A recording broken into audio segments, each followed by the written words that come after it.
Kamu pingin kembali supaya orang itu tidak melakukan kesyirikan. Dan ketika kamu melakukan satu hal, ketika diniatkan karena Allah, maka aku tidak berkutik. Tapi hari ini kamu datang melewati jalan ini, datangnya bukan karena Allah, tetapi karena uang, dinar, yang tidak kamu jumpai di bawah bantalmu di waktu pagi. Karena niatmu untuk dunia, maka aku gampang untuk mengalahkan dirimu. Itu disebut dalam sebuah riwayat, iblis yantasir, iblis menang. Tapi disitulah kita akhirnya menjumpai, itulah iblis. Bahwasanya mereka selalu memiliki strategi, mereka bermain pikiran, dan bagaimana mereka mengetahui celah-celah kosong yang dimiliki oleh setiap manusia. Inilah yang menjadikan kita memahami betul.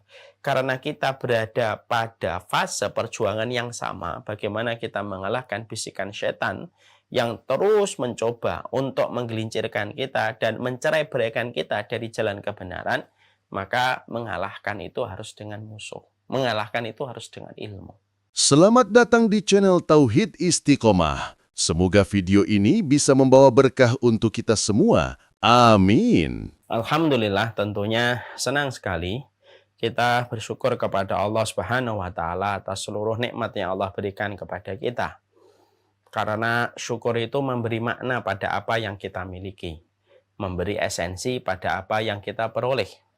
Banyak orang yang memiliki barang tetapi belum tentu dia bisa memiliki makna pada setiap barang yang dia jumpai. Ada orang yang punya mobil, mobil itu fungsinya harusnya adalah menunjang aktivitas dan menambah kebaikan. Tapi karena maknanya tidak dihadirkan, esensinya tidak dia pahami, akhirnya mobil itu hanya menjadi ajang untuk memamerkan dirinya dan jumawa serta sombong. Banyak orang yang memiliki rumah, tetapi rumah itu kehilangan esensinya dan maknanya. Ketika kita tidak bersyukur bahwasanya semua itu merupakan bagian dari karunia, anugerah yang Allah turunkan dalam kehidupan kita. Inilah pentingnya kita di dalam bersyukur kepada Allah. Syukur itu memberikan makna pada barang yang kita miliki dan memberikan esensi pada apa yang telah kita peroleh. Sehingga ketika makna itu sudah kita dapatkan, menjadikan kita tidak perlu kecewa, tidak perlu cemas terhadap barang yang sudah kita miliki. Karena maknanya sudah dihargai, karena maknanya sudah kita dapatkan. Barang ini kita dapatkan di mana ratusan ribu orang mungkin belum mendapatkan barang itu. Barang ini kita dapatkan dari sisi Allah, bukan karena kepandaian kita dan bukan karena kehebatan kita.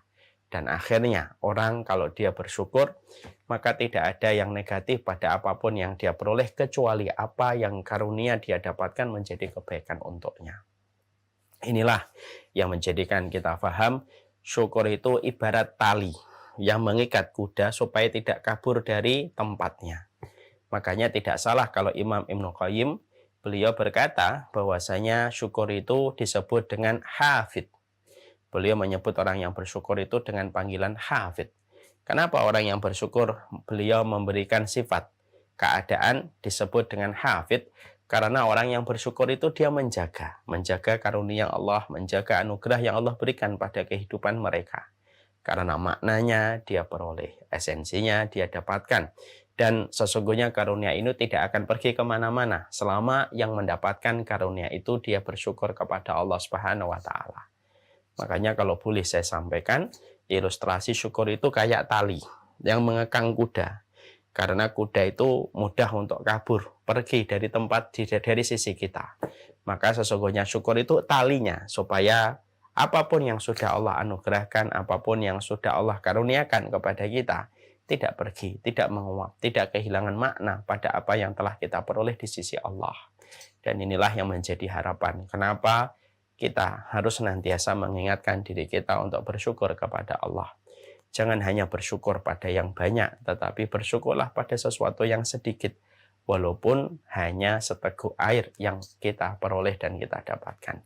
Karena orang yang tidak bisa bersyukur pada sesuatu yang sedikit, sulit baginya untuk bersyukur pada sesuatu yang banyak. Malam yashkuril qalil, lam yashkuril katsir. Orang yang tidak bersyukur pada yang sedikit, sulit membayangkan dia mampu bersyukur yang banyak. Bersyukurlah dimulai dengan sesuatu yang sedikit, yang kita sering anggap itu biasa, tapi itu pun merupakan bagian dari karunia yang Allah berikan, dan hidup kita pun tidak lengkap tanpa kehadiran yang kecil itu melengkapi yang besar yang telah kita peroleh.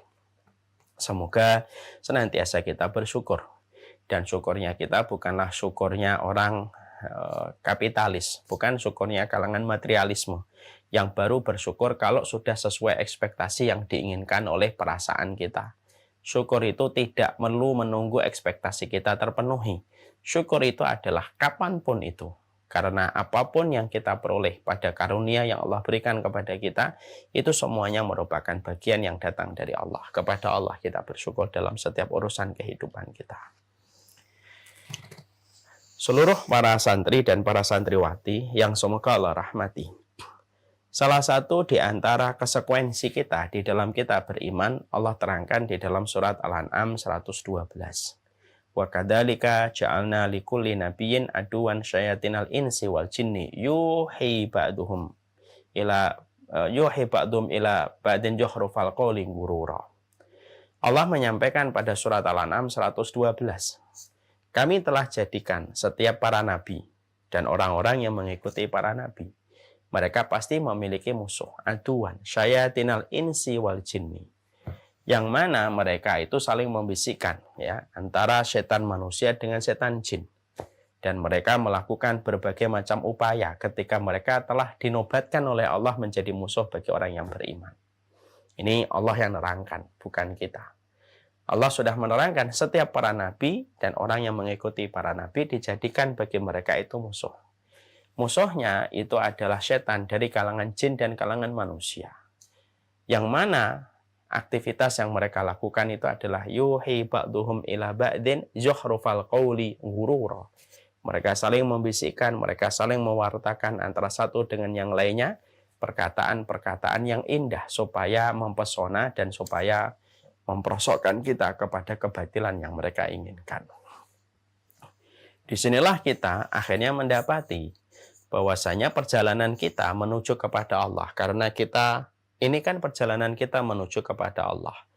Maka perjalanan kita menuju kepada Allah itu perjalanan yang selalu akan ada setan di sekitar kita. Baik dalam bentuk manusia ataupun dalam bentuk jin. Yang mereka terkadang tidak menggunakan fisik terlebih dahulu ketika memusuhi kita. Tapi justru mereka menggunakan framing, menggunakan narasi yang mereka buat supaya menjadikan setiap manusia ragu pada jalan yang dia tempuh ketika dia menuju kepada Allah. Makanya Allah mensifati pada surat Al-An'am 112, yuhi ba'duhum ila ba'din zuhrufal qawli ghurura. Mereka itu saling membisikkan antara satu setan dari kalangan jin dan setan dari kalangan manusia. Perkataan-perkataan yang indah mempesona. Tetapi sifat dari perkataan yang mempesona itu adalah menanamkan kebatilan supaya manusia tercerai-beraikan dari jalan Allah yang lurus. Itulah yang dilakukan setan. Marilah kita menjumpai bagaimana strateginya setan iblis. Ketika iblis menggoda Adam, ketika Adam masih berada di surga. Iblis tidak menggunakan kekuatan fisiknya. Iblis tidak menampar Adam dan tidak mengajak duel Adam. Iblis tidak mengajak Adam untuk tawuran. Tapi yang dilakukan oleh iblis itu adalah membuat bisikan, membuat sebuah narasi yang dia sampaikan kepada Adam bahwasanya buah yang diharamkan oleh Allah pada dasarnya adalah buah yang bisa menawarkan keabadian. Buah itulah yang menjadikan, narasi itulah yang menjadikan Nabi Adam terperosok kepada apa yang dibisikkan oleh bisikan setan melalui pikiran, masuk ke dalam hatinya, mengendap pada sanubarinya. Dan akhirnya iblis menganggap bahwasanya disitulah dia melihat bahwasanya buah yang diharamkan oleh Allah, yang Allah sudah mengatakan wala taqraba hadhihi syajarah fatakuna minadh-dhalimin. Allah sudah mengatakan jangan engkau dekati buah ini maka kamu akan menjadi orang yang zalim, karena kuatnya pikiran, bisikan, narasi, framing yang dilakukan oleh iblis menjadikan Adam akhirnya gagal. Beliau mengikuti bisikan iblis, memakan buah yang diharamkan oleh Allah, sampai kita mengetahui bagaimana beliau pun dan Hawa diturunkan dari surga. Dan itu melalui pikiran. Nah, inilah yang menjadikan kita akhirnya memahami betul. Inilah yang memahamkan kepada kita keimanan tidak akan sempurna keimanan kita sampai kita betul-betul paham strategi-strategi pemikiran yang dilakukan oleh setan. Ketika setan itu telah dinobatkan oleh Allah menjadi musuh bagi orang yang beriman. Berarti orang beriman secara sederhana, kita berada pada suasana pertandingan. Diberikan waktu oleh Allah dengan waktu ajal yang Allah berikan pada kehidupan kita, di mana kita tidak akan mungkin mendapatkan ridhonya Allah kecuali salah satunya mampu mengalahkan pikiran-pikiran dari bisikan setan yang datang mengalir deras dalam kehidupan kita setiap waktunya dan setiap saatnya. Karena aliran itu merupakan aliran yang paling lembut yang pernah ada. Hembusannya lebih daripada indahnya hembusan angin sepoi-sepoi di pinggir lautan, yang terkadang menjadikan manusia yang asalnya baik-baik saja, asalnya manusia itu sudah memiliki ketetapan dalam perkara-perkara yang dia niatkan, menjadi rusak berantakan hanya karena angin surga dalam tanda kutip yang ditiupkan oleh setan untuk merusak perjalanan manusia menuju kepada Allah. Inilah yang menjadikan kita paham. Setan itu selalu memiliki 1001 strategi bagaimana merusak kehidupan manusia. Saya akan sampaikan sebuah kisah nyata yang pernah diceritakan di dalam satu riwayat oleh Rasulullah. Sebelum kita masuk ke bukunya. Saya lupa apakah pernah saya sampaikan ataukah belum kisah nyata ini pada satu riwayat yang sahih. Ada seorang pemuda tinggal pada satu kampung. Pada kampung itu ternyata ada satu pohon angker. Pohon itu ditakutin oleh masyarakat dan akhirnya masyarakat banyak yang melakukan ritual pada pohon itu, meminta sesuatu pohon itu, dan akhirnya terjadilah ritual kesyirikan di pohon itu. Ketika berita gempar pada kampung tersebut, menjadikan akhirnya informasi tentang pohon yang disembah itu sampai ke telinga pemuda yang solih. Maka tidak ada yang menggerakkan dia pada saat itu kecuali satu, bagaimana dia ingin menebang pohon tersebut. Lalu dia bangun dari tidurnya, lalu dia bangun dari tempat dia duduk, kemudian dia mulai bergerak. Dia ambil kapak dengan niatan untuk memotong pohon yang sudah dijadikan tempat untuk meminta-minta dari kalangan jin dan kalangan setan. Dia berjalan. Ketika dia berjalan menuju kepada pohon sakral itu, perhatikan, iblis melihat dari kejauhan dan tahu maksud dari pemuda ini adalah menebang pohon yang sudah berhasil dijadikan olehnya menjadi tempat kesyirikan untuk memuja, untuk meminta barang-barang kepada setan dan jin. Iblis tentunya tidak ridho ketika pemuda tersebut akan merusak tempat pemujaan manusia di dalam kesyirikan mereka kepada jin dan setan. Iblis datang dalam bentuk manusia, lalu menghadang pemuda tersebut. Lalu pemuda itu ditanya sama iblis, "Ilaina tadhab, kemana kamu mau pergi?" Maka pemuda itu berkata, "Saya mau pergi ke pohon itu dan saya akan tebang supaya tidak lagi dijadikan tempat untuk meminta-minta kepada selain Allah." Iblis dalam wajah seorang pemuda berkata, "Jangan kamu teruskan langkah kakimu. Jangan kamu teruskan langkah kakimu. Aku tidak akan membiarkan kamu menuju ke pohon itu." Tapi pemuda tersebut lalu berkata, "Enggak, saya akan terus melangkah menuju kepada pohon itu." Maka pada saat itulah iblis dalam bentuk pemuda mengatakan, "Kalau memang itu tekadmu dan tidak bisa dihentikan, ya sudah kita duel. Duel, tawuran." Dalam sekejap iblis itu kalah. Maka pemuda itu menang. Ketika iblis itu kalah, maka iblis menghibah untuk dimaafkan dan untuk kemudian dimaafkan dan untuk dimaklumi.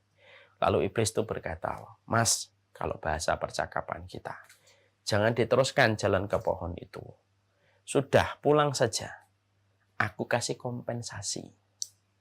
Kamu nanti setiap bangun tidur, kamu akan dapati 1 dinar, 2 dinar, 3 dinar di balik bantal tempat kamu tidur. Dan itu aku janjikan setiap pagi. Tapi dengan kompensasi, kamu tidak jadi menebang pohon itu." Pemuda tadi yang asalnya datang karena Allah, ingin menebang pohon itu karena dijadikan tempat kesyirikan. Ketika melihat kompensasi yang disampaikan oleh iblis dalam bentuk pemuda, tergiur. Apa yang antum pahami? Iblis itu selalu memiliki strategi. Ketika satu strategi gagal, dia pindah kepada strategi yang lainnya. Nah, kita lanjutkan kisah ini. Rasulullah melanjutkan. Maka ketika dia akhirnya mendapatkan tawaran semacam itu tentunya menggiurkan. Akhirnya dia sepakat, oke, Thayyib, aku terima tawaran yang kamu berikan kepadaku. Aku terima tawaran yang kamu berikan, tolong ya tepati janjimu. Bahwasanya kamu betul-betul memberikan beberapa uang dinar di belakang, di bawah bantalku ketika aku bangun tidur. Siap mas, jangan khawatir. Baliklah pemuda tersebut dengan kapak yang dia sudah persiapkan tetapi urung dia kerjakan. Iblis itu kemudian balik dan dia merasa menang. Ya, maka pemuda tersebut balik ke rumahnya melakukan aktivitas sebagaimana biasanya. Lalu ketika dia kemudian melakukan aktivitas sebagaimana biasanya, maka setiap harinya dia menemukan beberapa dinar di belakang di bawah bantal dia tidur. Terus sampai berhari-hari. Sampai berhari-hari tentunya pemuda itu sudah tidak lagi meributkan tentang pohon itu. Karena apa? Dia sudah mendapatkan dinar. Sampai pada satu pagi, dia ketika membuka bantal, dia kaget. Loh, dinarnya kok nggak ada? Maka kemudian dia marah. Dia ambil kapak lagi, dia berencana untuk menuju ke pohon yang dikeramatkan. Dalam perjalanan itu berjumpa kembali dengan pemuda yang merupakan perwujudan dari iblis. Pemuda itu berkata, kemana kamu pergi? Lah ini tukang pembohong. Kata pemuda yang soleh tadi, kamu pembohong. Kamu janjikan kepadaku uang beberapa dinar yang aku temukan di bawah bantalku. Memang aku temukan beberapa hari, tapi hari ini, pagi ini tidak aku temukan. Kamu bohong, kamu dusta. Maka iblis dalam bentuk pemuda cuma ketawa. Terus kalau aku tidak lagi ngirim uang dinar itu, kamu mau apa? Ya berarti aku akan teruskan niatku untuk menebang pohon itu. Lalu pemuda yang merupakan wujud dari iblis berkata, tidak bisa. Kalau memang kamu masih bersikeras untuk menebang, maka kita duel. Maka pemuda tadi berkata, beberapa hari yang lalu aku duel, aku menang kok. Dengan mudah, apalagi saya mau duel lagi. Ya, disanggupin. Terjadilah duel kembali. Tetapi keadaan terbalik. Pemuda tadi akhirnya yang justru kalah. Ketika dia kalah sebelum kematiannya, dibunuh oleh kemudian iblis ini, maka kemudian pemuda tadi tanya, kenapa hari ini aku kalah dan beberapa hari yang lalu aku begitu mudah mengalahkan dirimu?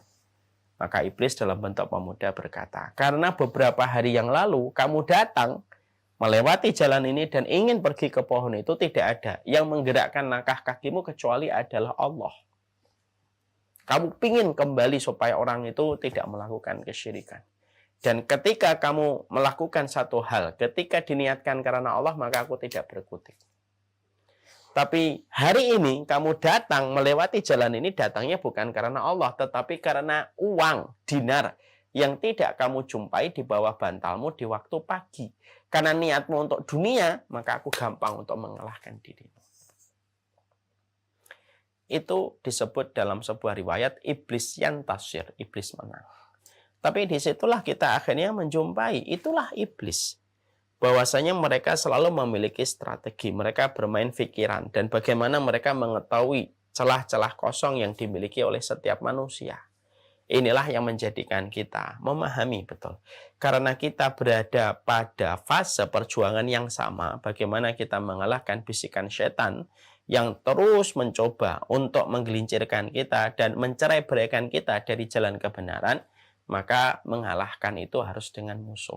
Mengalahkan itu harus dengan ilmu. Karena tidak mungkin kita mengalahkan apapun kecuali dengan ilmu. Bukankah klub sepak bola bisa mengalahkan klub rivalnya ketika dia punya referensi? Strategi apa yang dilakukan oleh musuh rivalnya? Dia punya referensi, akhirnya dia bisa mengalahkan musuhnya. Bukankah peperangan itu akan berada di atas angin satu pasukan kalau dia mengetahui strategi pasukan yang akan dilawan oleh mereka? Maka itu pula, karena kita ingin menjadi pemenang dalam sebuah pertandingan besar, pertandingan paling panjang dalam kehidupan manusia itu pertandingan melawan setan.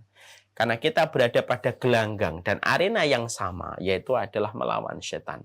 Tentunya kita butuh referensi, kita butuh ilmu, supaya kita paham seluruh gerak-gerik yang dilakukan oleh setan dan iblis di dalam upaya mereka untuk mencabut kita dari jalan yang diridhoi oleh Allah, jalan yang paling indah, jalan yang pernah dilewati oleh Nabi Ibrahim, jalan yang pernah dilewati oleh Nabi Musa, dan jalan yang pernah dilewati oleh Rasulullah. Dan kita tidak ingin tercerai-beraikan dari jalan yang sangat indah ini. Makanya syaratnya harus paham strategi setan, lika-liku yang dilakukan oleh mereka, dan itulah yang menjadi sebuah pembahasan kita. Sekarang kita membahas, kemarin kita sudah membahas panjang lebar bagaimana kita menjelaskan dalam pertemuan sebelumnya tentang bagaimana setan itu melestarikan kesyirikan. Dan bagaimana kesyirikan itu terkadang saking begitu gencarnya kesyirikan terjadi di sekitar kita, menjadikan seseorang kehilangan kepekaan terhadap kesyirikan itu. Karena setan tidak ada sebuah niatan. Karena setan tidak ada sebuah strategi yang besar kecuali adalah bagaimana setiap manusia mampu untuk keluar dari agama Allah dan mampu keluar dari konteks keimanan, mampu keluar dari keimanan sehingga menjadikan mereka terperosok kepada sebuah kesyirikan. Nah, itulah yang kemudian menjadikan kita memahami, itulah yang menjadikan kita mengerti. Itu merupakan strategi yang dilakukan oleh setan, menarik kita dan mencerai-beraikan dari jalan Allah yang lurus. Kita akan mempelajari hari ini halaman ke-36. Salah satu di antara strateginya setan di dalam menyesatkan manusia adalah penyesatan yang dilakukan oleh setan adalah penyesatan yang dilakukan secara bertahap, bertingkat dengan proses panjang yang dilewati oleh mereka dengan kesabaran. Jadi kalau setan itu ingin menjebak manusia di dalam perjalanan ketaatan mereka kepada Allah Subhanahu wa taala, setan itu bukan makhluk yang mereka itu terburu-buru di dalam menyesatkan manusia, tidak. Setan itu memiliki tahapan, setan memiliki tingkatan, dan setan itu menikmati proses di dalam menyesatkan kehidupan manusia. Karena kesabaran itu dimiliki setan di dalam upaya untuk menggelincirkan manusia dari jalan Allah yang lurus. Ya kan? Makanya betul ya kata Ibnu Jauzi, orang yang sabar itu ada 4. Ada yang taat, dia sabar. Ini tingkatan paling tinggi. Ada orang yang taat, tetapi dia tidak sabar. Ada nggak kita dapetin ada orang yang taat, tapi marah-marah gitu dalam perkara-perkara kecil dan remeh. Ada yang ketiga, yaitu adalah orang yang tidak taat sabar. Orang yang tidak taat sabar kan banyak. Maling itu tidak taat, tapi sabar. Berapa banyak maling itu sabar? Muter-muter ke objek yang akan dia satronin gitu. Anak buahnya sudah mulai pusing karena kebanyakan muter dan observasi. Kapan kita mas malingnya? Maka ketua malingnya berkata, nanti sabar. Kita nunggu momen yang tepat untuk maling. Nah, itu sabar. Berarti tidak taat, sabar. Ada yang keempat kata Ibnu Jauzi, yaitu adalah orang yang tidak taat dan tidak sabar. Itu yang paling buruk. Yang menarik adalah yang ketiga. Bahwasanya ternyata kita menjumpai manusia dalam pusaran kesabaran, ada yang mereka itu melakukan dosa tapi sabar. Sebagaimana malingnya sabar, sebagaimana maling yang sabar, sebagaimana germo ketika dia ingin untuk menarik perempuan supaya menjadi anak buahnya, lalu supaya menarik orang jadi pelanggannya, maka dia lakukan dengan sabar. Bukankah pula kita jumpai penjual narkoba, mereka menjual narkobanya dengan sabar, asalnya diberi kasih uang permen narkoba gratis, kemudian yang kedua gratis, mulailah masuk pelan-pelan. Semuanya dilakukan dengan kesabaran. Tetapi dengan kesabaran itulah ujung dari kesabaran yang mereka berikan, ujungnya adalah merusak kebenaran yang ada pada mereka yang dibelit dengan bisikan mereka. Nah, inilah yang menjadikan kita harus paham. Inilah yang kemudian kita fahamkan bahwasanya hari ini kita dihadapkan pada suasana kebatilan yang sudah mencengkram kehidupan kita. Ibarat kata sudah 4 arah mata angin dicengkram kebatilan kita dari segala penjuru. Jangan kita lihat hari ini adalah akumulasi dari perjalanan panjang kebatilan yang sudah ditanamkan puluhan tahun yang lalu secara pelan-pelan dan mungkin klimaksnya adalah hari ini. Dan apa yang menjadi kebatilan hari ini itu juga merupakan bagian dari proses yang panjang sampai nanti munculnya Dajjal. Karena apa? Setan itu mengumpulkan proses. Iblis itu mengumpulkan proses, kata Imam Ibnu Qayyim. Ya, makanya itulah yang kemudian kita harus paham. Makanya kalau bukan betul-betul rahmat Allah yang Allah turunkan pada kehidupan kita, sulit sekali rasanya kita itu menghadapi gelombang kebatilan yang memang direncanakan secara detail oleh setan. Setan dari kalangan jin memberikan informasi kepada setan dari kalangan manusia dengan pikiran-pikiran yang mereka adopsi dari orang yang salah. Dan akhirnya berubahlah proses-proses kebatilan itu mencapai puncak dan klimaksnya ketika setan adalah makhluk yang selalu bersabar. Makanya sekali lagi ya, apa yang kita lihat hari ini itu merupakan bagian dari proses perjalanan panjang. Bagaimana setan itu terus menanamkan kebatilan sedikit demi sedikit sampai akhirnya kebatilan itu bisa diterima. Makanya tidak salah kalau seorang Hitler, kalau tidak salah dia berkata, kalau saya salah tolong diingatkan. Hitler pernah berkata, tanamkanlah yang salah terus-menerus. Tanamkanlah yang salah terus-menerus. Maka satu waktu yang dipandang salah akan dipandang benar karena terusnya perkara itu ditanamkan. Dan itu memang betul nyata adanya. Dan itu sesuai dengan strategi yang dimiliki oleh setan. Makanya kita lihat kan, hari ini fenomena perempuan yang dizinai begitu banyak. Perempuan, laki-laki yang banyak berzina. Itu prosesnya bukan dilihat hari ini dengan fenomena gunung es yang nampak tidak menggambarkan bagaimana ngerinya di bawah. Tapi prosesnya panjang. Dari mungkin tahun 80-90-an sudah mulai dimasukkan berbagai macam tayangan-tayangan yang selalu mengarah kepada seksual, tetapi atas nama seni. Kemudian kita disuruh untuk memaklumi kalau ada orang yang berkata lantang bahwasanya ini tidak baik untuk pendidikan karakter anak-anak bangsa, kemudian ditentang, dikatakan kemudian radikal dan lain sebagainya, sampai mulai redup orang yang berbicara. Lalu tanam lagi, ditanamkan dengan berbagai macam pacaran yang ditanamkan di televisi. Yang pacaran bukan hanya anak kuliah, tapi ditarik sampai anak SMP, dibuatkan program sinetron bagaimana bisa pacaran. Lalu kita disuruh memaklumi kalau anak SMP pacaran gitu di televisi, yang asalnya masih tabu di masyarakat, tapi sudah mulai terbiasa di televisi terus itu. Sampai klimaknya hari ini. Karena kita paham. Kebatilan hari ini merupakan akumulasi dari kebatilan yang ditanam. Mungkin 20-30 tahun ke belakang. Tanpa kita sadari sudah mengkristal. Sebagaimana yang kita jumpai pada kesempatan hari ini. Sebagaimana kebatilan hari ini, itu juga merupakan bagian dari proses panjang dari sebuah kebatilan yang akan mencapai puncaknya dengan munculnya Dajjal. Dan itu merupakan salah satu hal mengerikan yang kita jumpai dalam sebuah gelanggang keimanan ketika kita berhadapan dengan musuh keimanan yang bernama setan, di mana setan itu selalu bertahap dalam proses mereka menanamkan kebatilan. Jadi mereka itu prosesnya sabar terus. Dan itu yang kemudian kita harus paham. Makanya kita jumpai dalam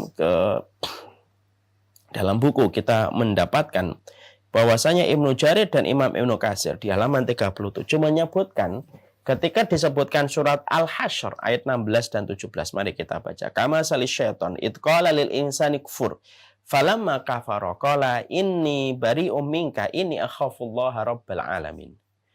Fakana akibatuhuma annahuma finnari khalidina fiha wa dzalika jazaa'udz dzalimin.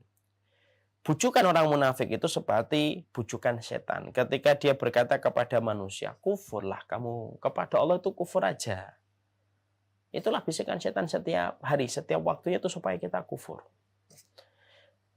Maka tak kala manusia itu telah kafir, maka setan itu berlepas diri dan mengatakan kepada manusia yang telah kufur, sesungguhnya aku takut kepada Allah yang menguasai alam semesta. Maka kesudahan bagi keduanya, yaitu manusia yang telah kufur ketika mengikuti bisikan setan dan setan itu sendiri, maka kesudahan keduanya adalah sesungguhnya keduanya masuk ke dalam neraka, kekal di dalamnya, dan itulah balasan bagi orang yang berbuat kezaliman. Itulah balasan bagi orang yang berbuat kezaliman. Yang menarik adalah ketika menerangkan tentang ini, Ibnu Jarir dan Imam Ibnu Katsir menerangkan ayat tersebut turun kepada seorang ahli ibadah dari kalangan Yahudi, dari kalangan Bani Israel yang bernama Barshisha. Ada seorang ahli ibadah di kalangan Bani Israel, namanya Barsisa. Sebagian riwayat mengatakan Barsis. Maka dia ahli ibadah yang tinggal di sebuah sinagog untuk menyembah Allah. Ya. Maka dia menyembah kepada Allah terus setiap waktunya dan setiap saatnya. Ya. Dan hampir-hampir setan itu berputus asa untuk menghadapi Barsis ini. Karena apa? Keuletan, ketekunan, keistiqomahan Barsis di dalam dia beribadah kepada Allah Subhanahu wa taala. Tetapi ada satu hal yang penting untuk kita lihat. Ibadahnya melebihi ilmunya. Inilah bahayanya. Makanya ilmu dan ibadah itu harus selalu beriringan. Orang kalau ibadahnya kenceng, ilmunya enggak kenceng, bisa jadi akan terperosok kepada kerusakan. Maka pada satu hari datanglah beberapa orang dari Bani Israel yang mereka akan berjihad. Lalu mereka memiliki anak, mereka memiliki apa? Mereka memiliki adik ya saudari perempuan yang tinggal di sebelah, yang bersama mereka, dan mereka bingung di mana kemudian mereka akan menitipkan adik mereka ketika mereka akan berjihad. Maka mereka musyawarah, mereka rapat, dan tidak mereka menemukan sebuah nama kecuali nama Barsis yang paling terdepan. Karena kesolihannya, ketaatannya, ibadahnya, bagaimana dia beribadah di sinagog setiap waktunya, yang menjadikan beberapa laki-laki dari Bani Israel itu memantapkan pilihan bahwasanya putri mereka paling layak dititipkan kepada Barsis dengan konsep, dengan barometer keimanan yang luar biasa. Maka kemudian akhirnya Barsis yang asalnya kemudian menolak, akhirnya kemudian Barsis ini kemudian menerima dengan beberapa syarat. Salah satu syaratnya adalah bagaimana kemudian dia di atas, kemudian perempuan itu di bawah. Lalu kemudian dia kalau mengirimkan makanan, maka kemudian Barsis itu membawa makanan itu ke bawah, diambil sama perempuan itu.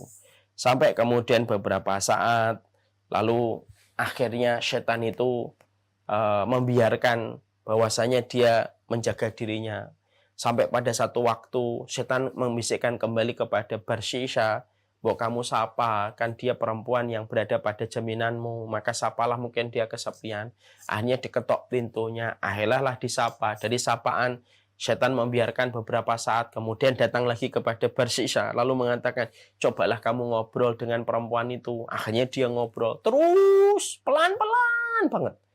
Sampai akhirnya terjadilah perzinahan. Setelah terjadinya perzinahan, apakah kemudian setan berhenti? Tidak, setan tidak berhenti.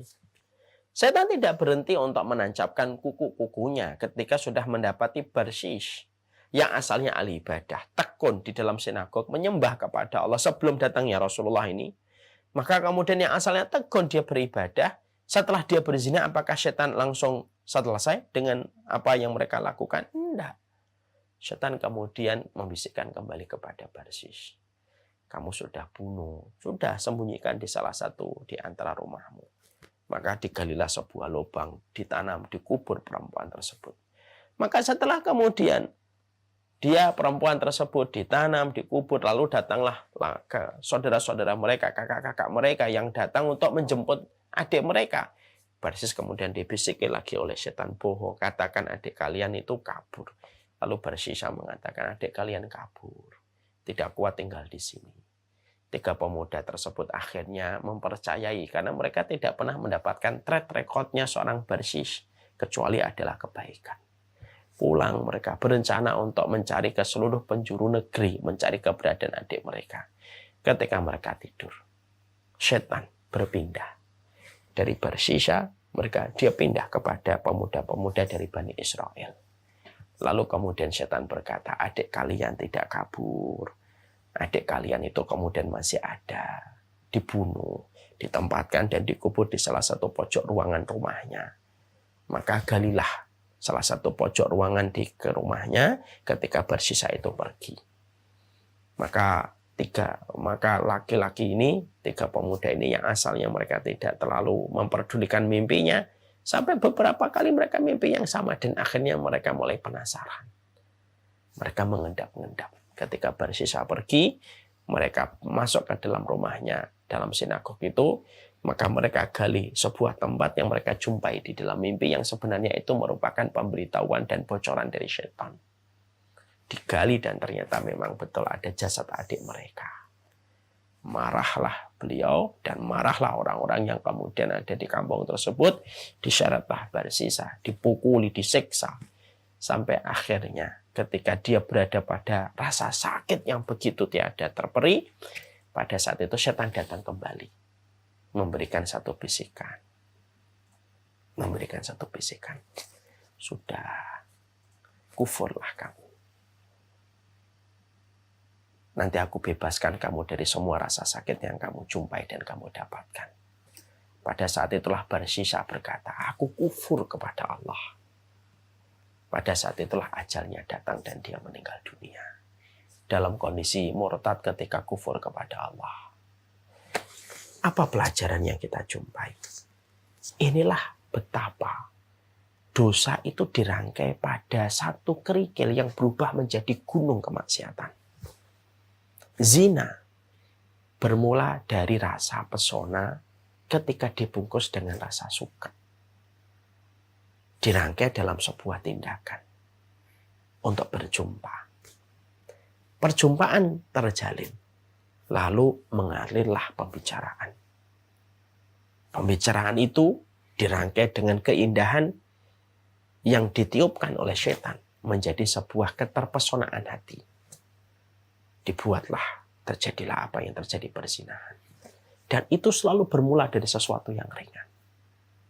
Inilah yang menjadikan kita sebagai orang yang beriman kepada Allah.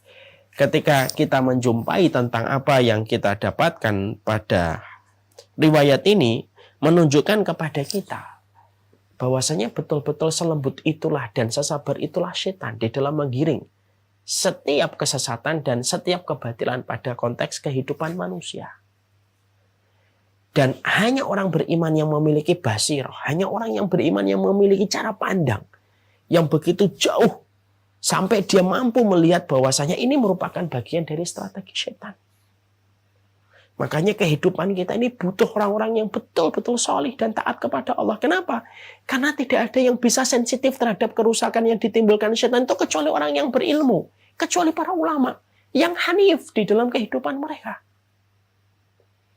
Ya, makanya kalau kehidupan kita dan masyarakat kita kok tidak ada lagi ulama, mengkhawatirkan itu.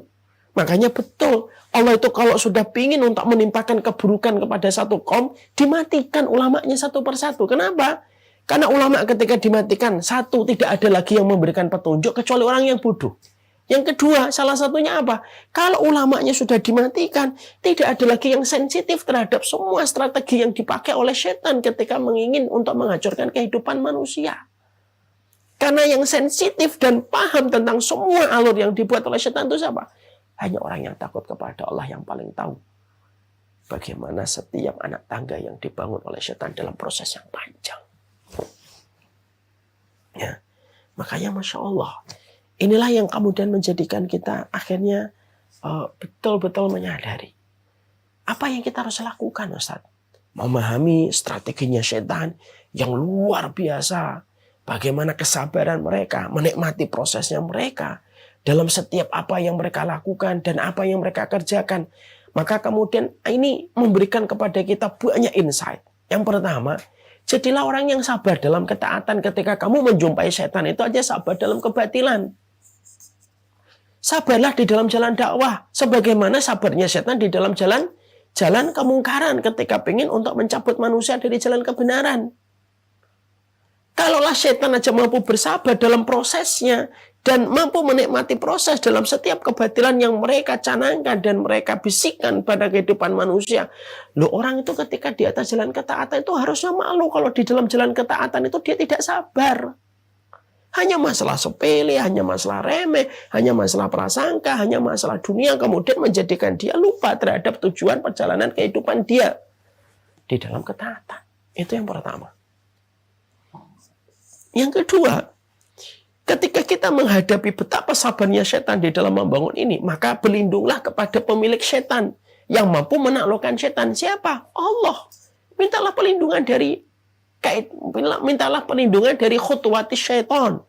Jadi kita meminta perlindungan kepada Allah dari langkah-langkah yang kemudian dimiliki oleh setan dalam langkah-langkah yang panjang. Yang terkadang kita terlalu bodoh untuk mengenali apakah ini langkah setan ataukah tidak. Karena saking bodohnya kita tidak tahu. Sampai Allah yang menolong kita kalau kita berdoa. Kan begitu kan? Berapa banyak yang lembut, kadang-kadang asalnya biasa ngobrol, lama-lama kemana-mana, tanpa mereka sadari ketika mereka sudah tenggelam dalam obrolan, mereka sudah membuka 3-4 pintu yang merupakan angin-angin setan yang kuat untuk kemudian menerjang kehidupan mereka. Mintalah tolong sama Allah. Cara yang paling gampang kalau menghadapi anjing yang kita temukan di tengah jalan, jangan dilawan anjingnya. Udah panggil aja pemiliknya, Mas, anjingnya ini loh, tolong dimasukkan ke halaman. Lebih gampang. Maka itu kata Imam Ibnu Qayyim, menghadapi setan itu terkadang simpel. Yaitu ketika kamu berlindung kepada zat yang memiliki semua keburukan makhluknya. Makanya ada satu doa, a'udzu bikalimatillahi tammah min syarri ma khalaq. Makanya ada doakan yang dipanjatkan oleh Nabi yang patut kita renungkan. Aku berlindung dengan kalimat Allah yang sempurna dari segala keburukan makhluk yang tercipta. Salah satu makhluk yang tercipta itu setan. Ya, karena menghadapi ini Masya Allah ya. Saya tadi bayangkan ya, kebatilan hari ini merupakan perpanjangan dari kebatilan yang dipasang 30 tahun lalu. Klimaksnya hari ini.